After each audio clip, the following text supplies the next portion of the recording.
Good afternoon, ladies and gentlemen. Welcome to this Lydian Brexit series. Today we will be talking about the impact of Brexit and the Brexit agreement on real estate, energy and public procurement. My name is Jens de Biever. I'm a partner at Lydian in the public law department, and I will be talking to you about the impact of the Brexit agreement on public procurement.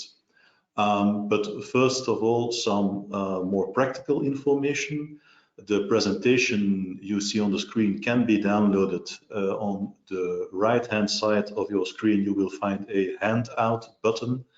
Click on that button and then the download will start.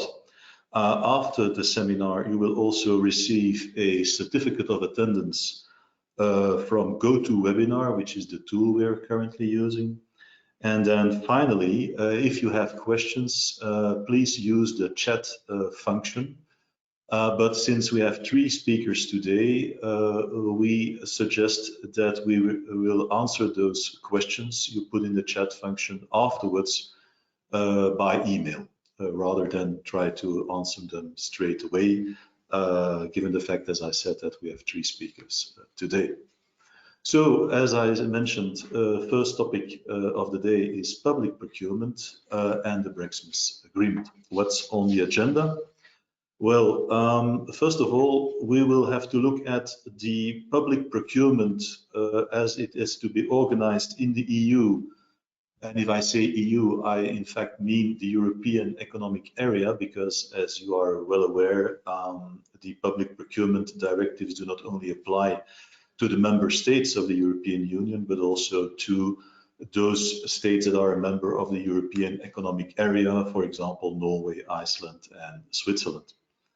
So we will have to look at how public procurement is to be organized in the EU, but also in the UK, whenever a company is participating in a tender procedure and that is situated in the opposite party, meaning that whenever a UK company participates in a public procurement procedure launched by a EU member state, or the other way around, whenever European companies participate in public procurement procedures launched by a UK government.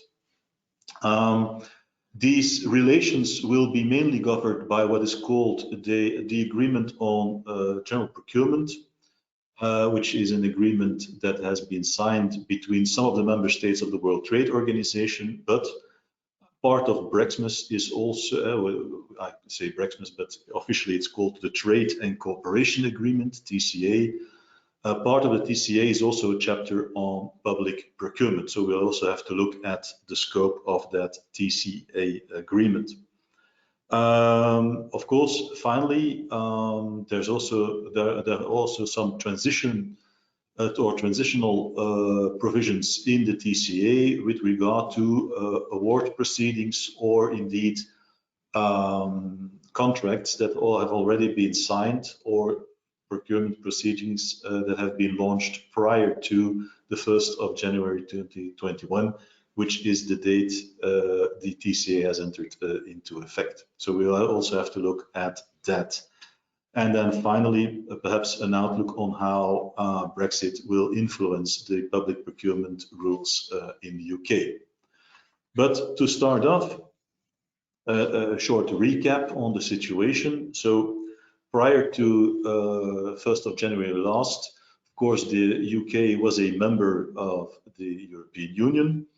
And as you know, in the European Union, several directives on public procurement have been enacted with the intent to harmonize public procurement legislation throughout the member states and to promote interstate transactions, interstate commerce with regard to works, supply of goods and services.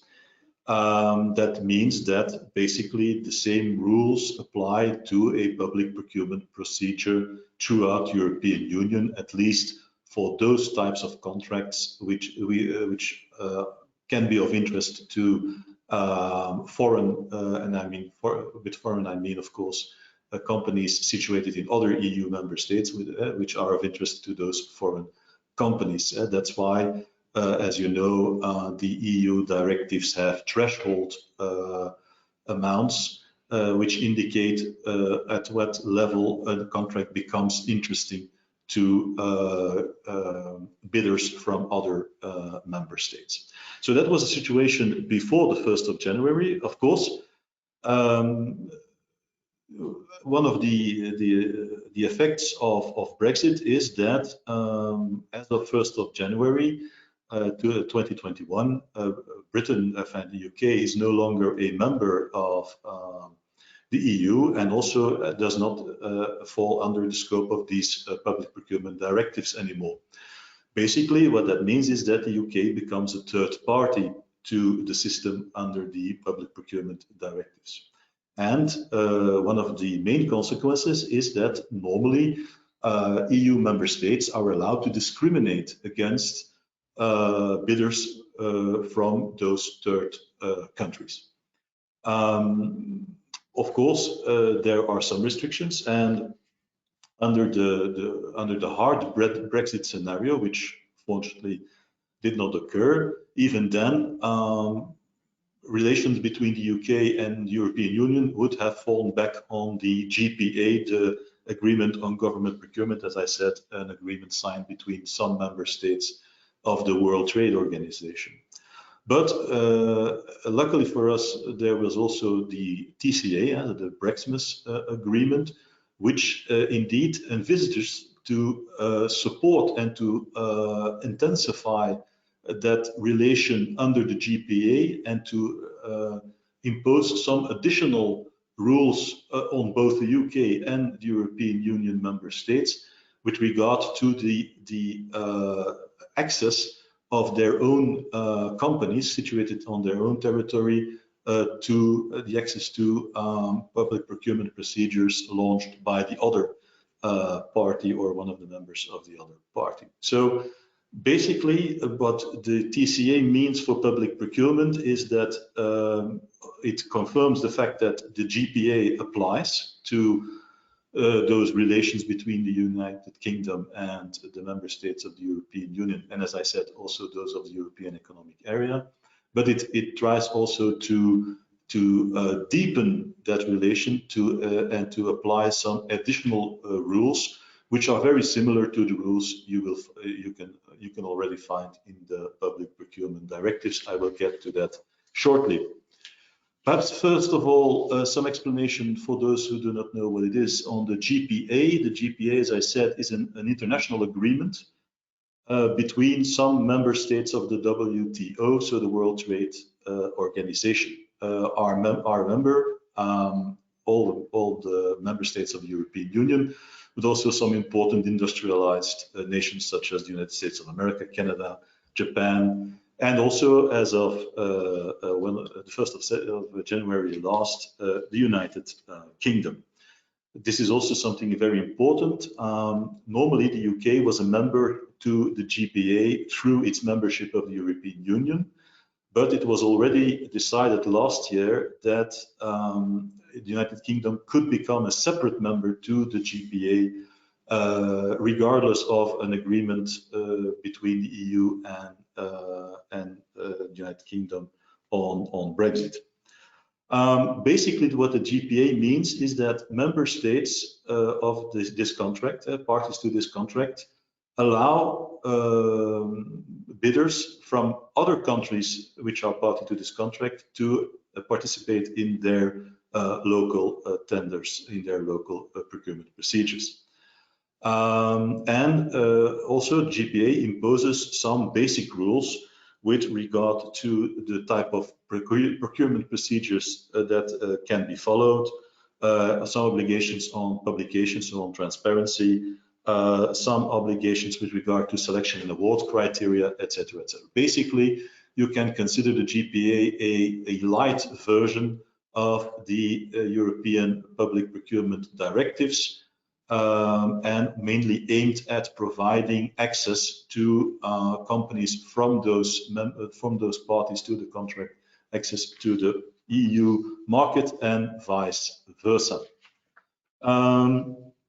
Of course, it's not all the same. The scope, for example, of the GPA is different from the public procurement directives. Not all works, supply and service contracts are envisaged under the GPA, and also very important, the GPA is an international agreement between states, meaning that each state can determine to what extent it opens its market to foreign bidders under the GPA. So that means that the GPA has a lot of annexes, and in those annexes, parties can determine which contracts are covered, which contracting authorities are covered, and above which thresholds the market is open to those foreign competitors, and also perhaps some other exceptions that are specific to one or more countries.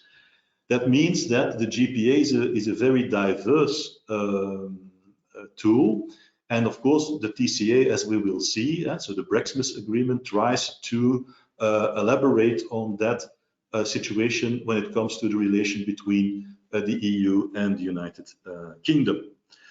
Some rules are also different under the GPA in comparison to the EU directives. For example, there is no obligation for e-tendering, so you can still manually tender out contracts under the GPA. Under the GPA, the negotiated procedure is always allowed under the condition that this has been set out in the tender documentations and in the contract notice.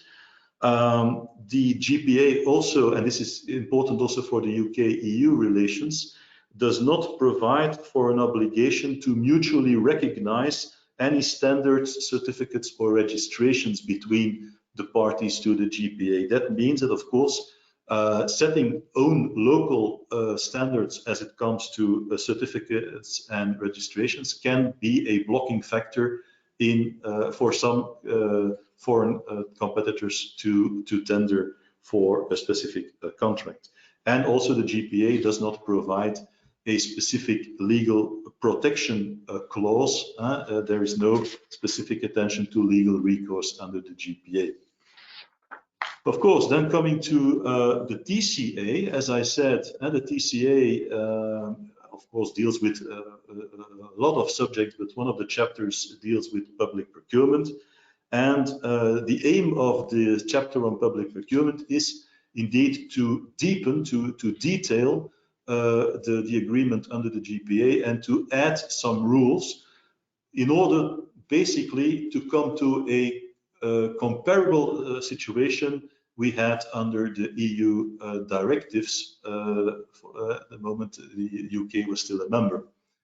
So that's why, for example, the TCA states that it not only encompasses the contracts that are identified or defined in the GPA, but it extends the open market system to those contracts, to those works, supplies, and services, as mentioned in the annex to the TCA, annex PPROC 1. That means that, for example, and that's different to the let's say the strict GPA situation. That means that the TCA also opens up the UK and EU markets on gas and heat distribution. Also, the private monopolies in the utility sector are envisaged, and also a lot of services in hospitality, telecom, real estate, education, and so on. So the scope of the TCA is larger than the scope of the GPA. And as I said, the goal of this TCA is, of course, to have an open market system in place, which is comparable to the open market system under the directives, but is more restricted, of course, than the actual system under the procurement directives, which is logical because, of course, the aim of the United Kingdom was to extract itself from the European law system, and it would be then rather be surprising that the Brexit would indeed create the same system as was applicable under the EU directives. So there is indeed an open market system that's put in place by the TCA, but with some restrictions. This is basically because parties, EU and United Kingdom, thought that a strict application of the GPA would be too limited, given us, of course, the importance, especially for service providers and supplier of goods from the UK, the importance of the European market to those companies and vice versa. So that's why they chose to elaborate on the GPA and to add other contracts covered under the agreement, as well as we will now see, some additional guarantees. And those guarantees are indeed provided in some of the provisions of the procurement chapter under the TCA. I've tried to list them for you in this schedule. I will not go into details on each of those elements, but of course we'll try to give you the gist of it in a short time frame. First of all, e-procurement is introduced. As I said, under GPA, there is no obligation for e-procurement. Electronic procurement is imposed on parties through the TCA. Also, exclusion grounds and the fact that you cannot discriminate against foreign bidders on the basis of these exclusion grounds are also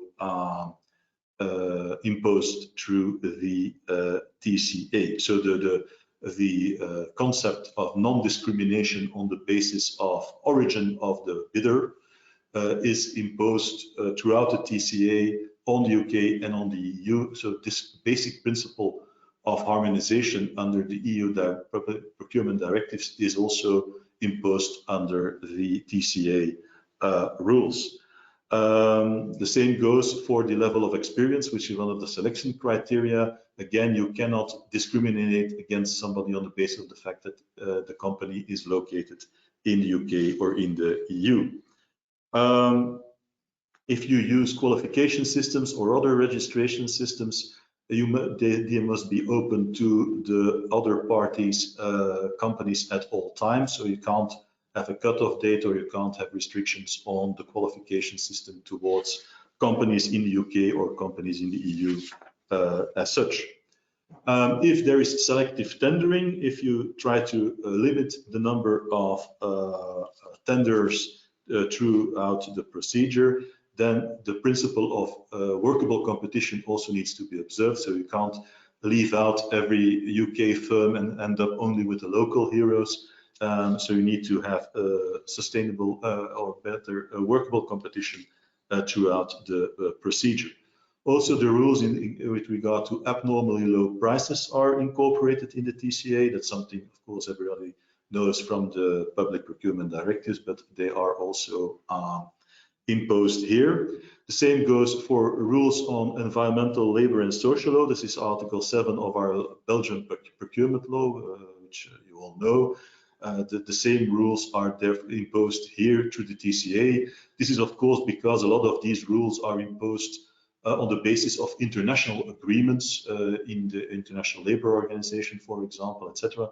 And so of course it's logical that these restrictions, the fact that you cannot enter into contract with somebody who violates these basic principles of labor or environmental law, that this principle is also put in the TCA. Otherwise, it would violate indeed obligations that both the EU and the United Kingdom entered into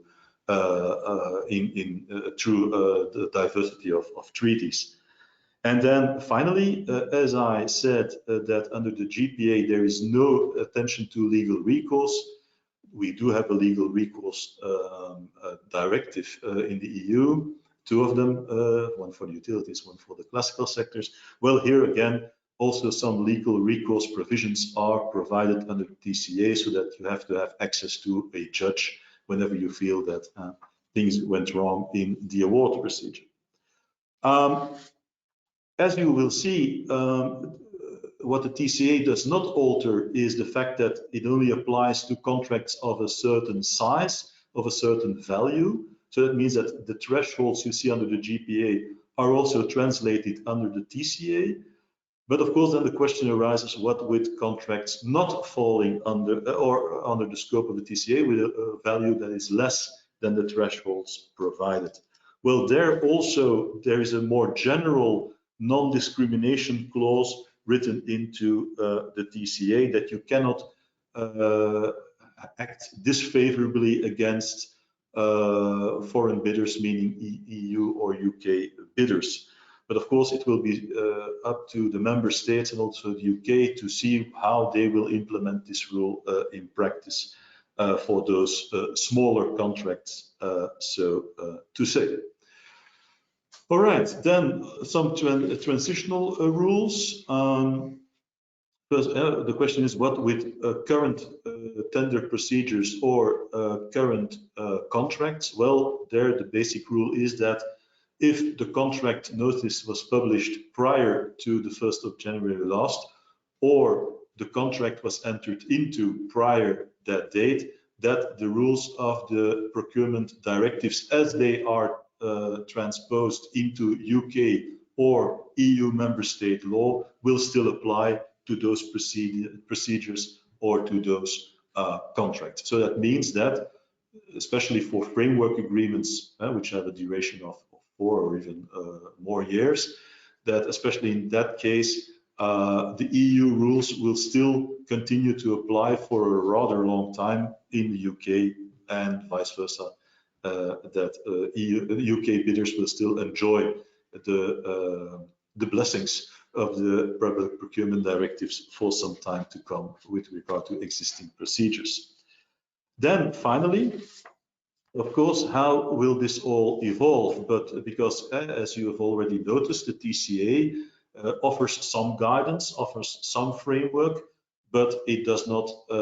It is not as detailed as the EU public procurement directives are. So basically, since the UK is no longer subject to the procurement directives as of 1st of January last, it is able to create its own procurement rules as long as they do not violate, of course, the agreement the TCA and the GPA read together.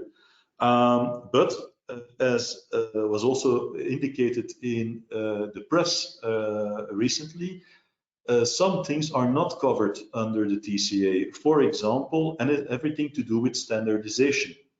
And this can, of course, have an impact because as you cannot have, let's say, discriminatory certification demands, etc., but you can have certain technical or other standards as a separate country. So perhaps the UK will try to influence the influx of bidders from the EU by adjusting the standards that it requires for performance of contract. So that's something that we need to pay attention to whenever we go to, as a bidder, we go over to the UK. Vice versa, it's less of a problem because, of course, these standards are governed by EU law. And for UK bidders, of course, it's a uniform market they're looking at. So that basically means that the UK seems to be bound, seems to be limited by this TCA, and basically the same rules will apply whenever EU member states enter into a award procedure on the other side of the channel. But of course, we will still have to be very wary because we will have to look at the actual implementation by the UK of this TCA in its procurement practice. And there you will see that an opinion on the public procurement sector has already been published by the UK government on the 15th of December last year.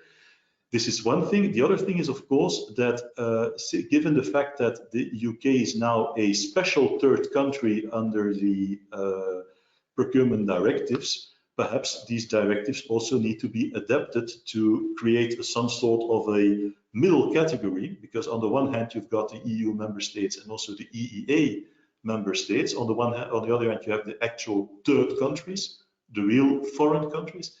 Then in the middle, you had the GPA countries, but now you have a GPA plus category, which only encompasses the UK and which is a system that does not only consist of the GPA, but also of the rules under TCA.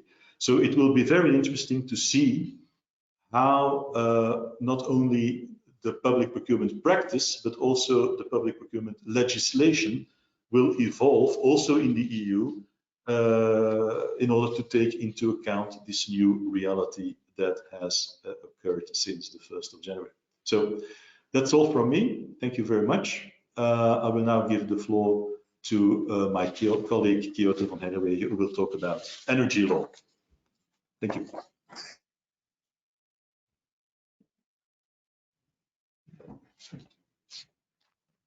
Good afternoon, everyone. My name is Kyoto van Herwegen. I am a senior associate in the real estate and environment team, and in the next 10 minutes, I will give you an overview of the impact of Brexit, and in particular, the Trade and Cooperation Agreement, already mentioned, the TCA, on energy related issues. I will go to the slides. Voila. So, as already mentioned, as from the 1st of January 2021, the TCA entered into force. This means that EU energy law does no longer apply to the UK. In my presentation today, I will focus on two topics. First, cross-border trading, energy trading through interconnectors. Second, the future cooperation and development in the field of offshore energy. Of course, the TCA treats a lot of more topics related to energy, but those seem to us the most important ones from a Belgian perspective.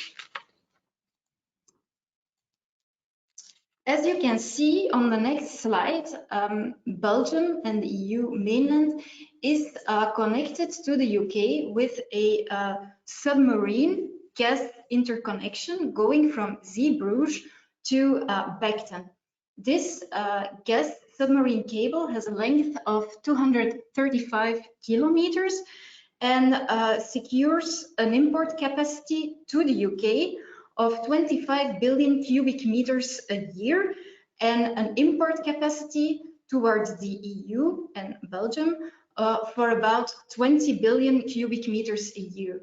It is important to know that it is a bi-directional cable, meaning that export and import of gas to and from the EU are being secured and are based upon the supply and demand.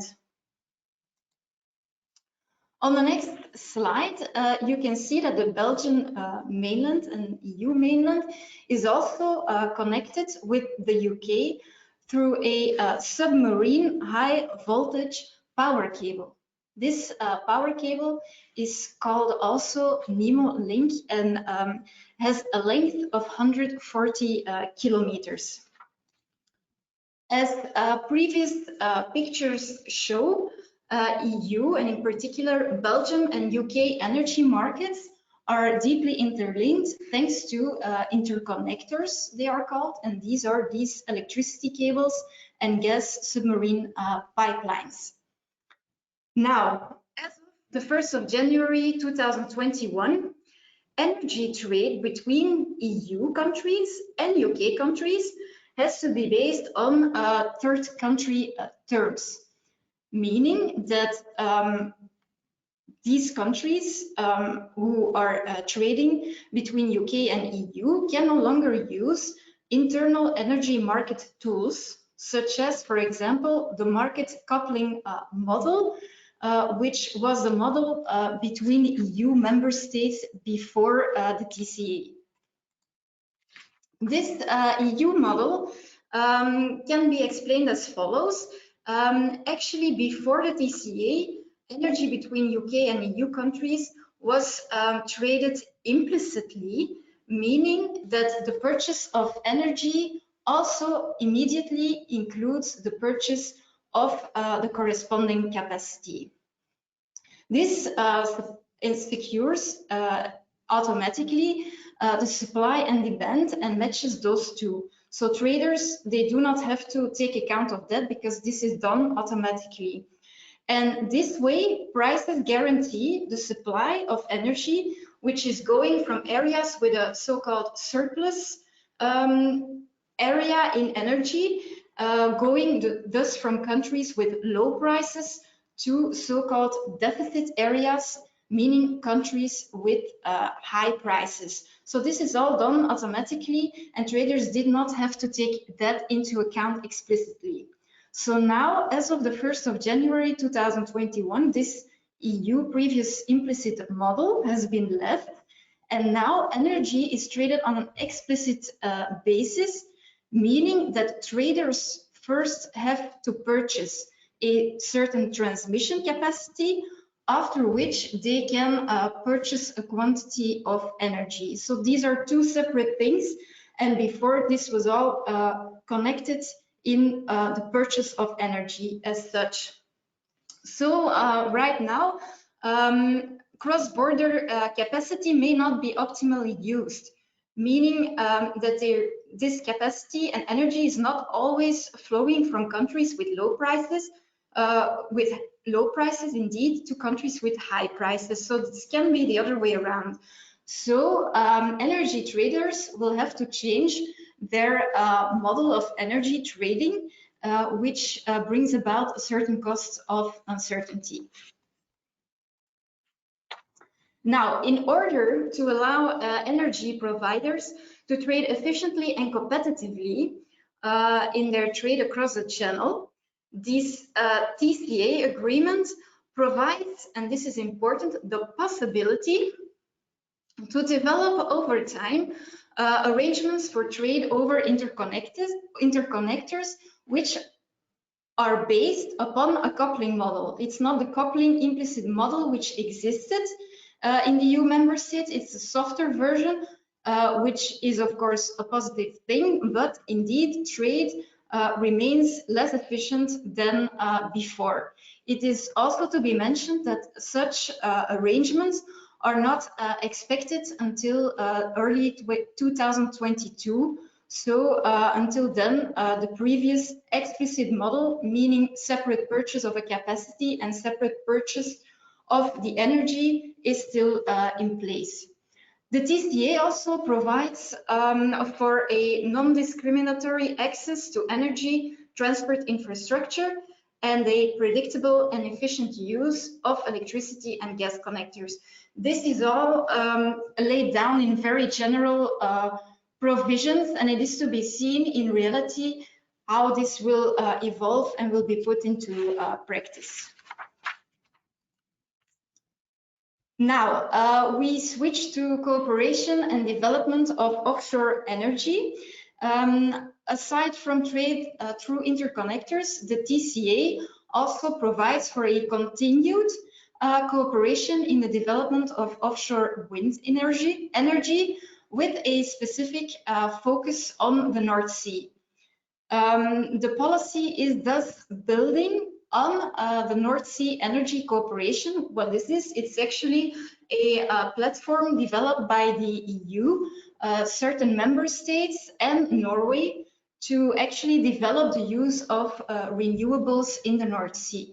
They exchange, for example, best practices in the field, or they talk about joint projects, they put them into place, or about maritime spatial planning. So these are the topics which should be discussed there. And the TCA provides this as well in a very general way in order to reach the EU strategy on offshore renewable energy, which was put into place in November 2020 in order to increase offshore wind capacity to 60 gigawatt in 2030 and 300 gigawatt in 2050. Now, to conclude, there is a big difference between practice and theory. As we read the TCA, it is clear that it provides in a very general way what should be done next, but energy trade and energy issues shall continue, but they will be less efficient, of course. This is what we also can read in the press. We put an article of L'Echo showing that especially on the short time markets, the day ahead markets, that traders really feel the impact of Brexit, and that they have to actually change their strategy, their market organization and capacity allocation. It is also said in the article that for the final consumers of energy, these changes should not be visible. This is to be seen in reality. And to conclude, on the long-term markets, the impact is not existing, because there it is still the case that there is worked with a explicit model. So this was the impact of EU and the TCA, of the Brexit and the TCA agreement on energy. So it's now time for the presentation on real estate. Thank you very much.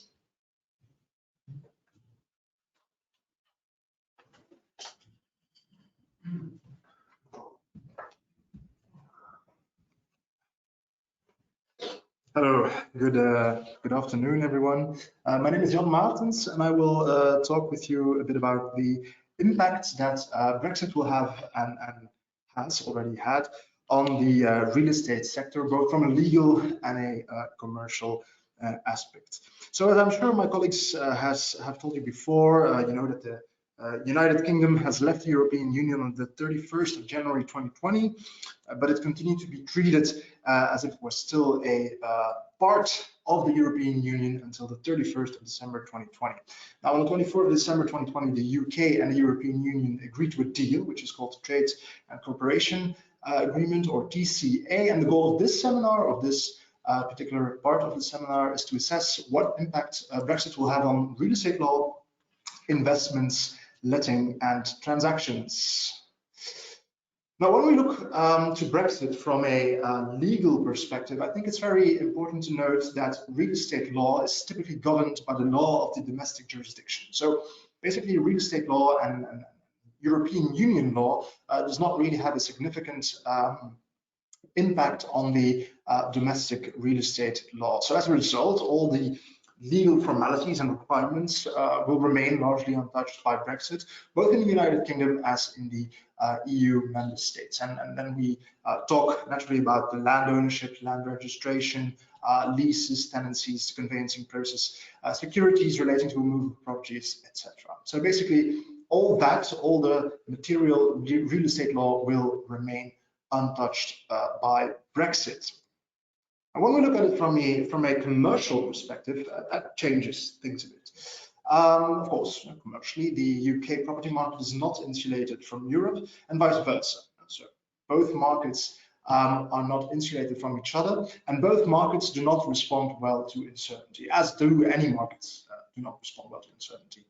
Now, we can conclude that the 2016 EU referendum has had an impact on the confidence within the UK property market, but I think overall the market continued to perform well. We saw this, and pre-COVID-19 levels of investment in the real estate market were at record rates, both in the United Kingdom as in the European Union. Now, currently, of course, the concerns about Brexit in the real estate market have been largely subsumed by the impact of COVID-19. I think both Brexit and COVID-19 have been catalysts for change, accelerating existing trends that were already present before. We talk about, for instance, a rise in online shopping, continued home working, changing housing situations, and all that. All those factors were already present, and Brexit and, of course, COVID-19 have merely accelerated that process. Now, of course, the key difference is that COVID-19 is a global issue, and this leads to rethinking the design and use of space. When we talk about pricing, I think, and especially the UK market pricing, I think that we can conclude that Brexit has already been priced into the market. I think following the trade agreement of late last year, prices will not fluctuate that much resulting from Brexit. We can also conclude that the focus now has shifted towards the impact of COVID-19 and that impact on the real estate sector. We can also conclude that the lenders are reluctant to refinance away from the existing partners, and that those lenders have problems sourcing new transactions due to a general desire for stability. We also think that COVID-19 has reinforced this. What about occupational trends? When we first heard the news on the 2016 referendum, many people predicted sort of an exodus from the United Kingdom, and a lot of companies would relocate from the United Kingdom to the European Union, for instance, from London to Düsseldorf, Hamburg, or to Brussels. Now, looking back today, 4 or 5 years after that referendum, we can conclude that this only took place on a very limited scale. There's only a small number of companies have indeed taken the decision to relocate from the United Kingdom to the European Union. And we will also see that Brexit will continue to be one of the factors in those commercial decisions, but we do not expect it to be the driving force. Of course, Brexit will be taken into account, but we do not expect it to be the driving force after many relocating decisions. Other than that, there are of course demographic and behavioral trends such as a housing shortage, online shopping and flexible working, and we assume that those will have a much more pronounced impact, definitely when we talk about real estate, residential real estate, logistics, and the retail part of the real estate markets. And again, we can see that COVID-19 has encouraged those trends that were already existing before Brexit. Now, a specific question many people that rose relating to Brexit is the so-called early termination clauses in commercial lease agreements. As you know, most commercial lease agreements have a provision that states that due to unforeseen circumstances, the lease can be terminated early. In Belgium, we call this force majeure or overmacht.